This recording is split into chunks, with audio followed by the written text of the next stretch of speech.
মাগরিবের সালাত পড়ে এশার আগে আগে খেয়ে ফেলেন। এটা একটা গুরুত্বপূর্ণ ব্যাপার। খানা, রাতের খানা কখন খাওয়া উত্তম? এশার আগে আগে। কিন্তু এশার আগে খানা আমরা খাওয়ার কথা কল্পনাও করি না।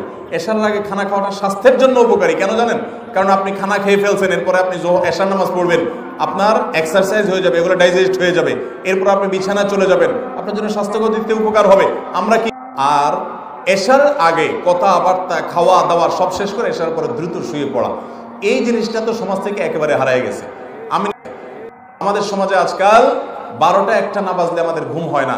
রাত দেরি করে শোয়া, এটা ফজর নামাজ পড়ার জন্য সহায়ক না বাধা? অতএব ফজর নামাজ পড়তে হলে রাতে তাড়াতাড়ি শুইতে হবে।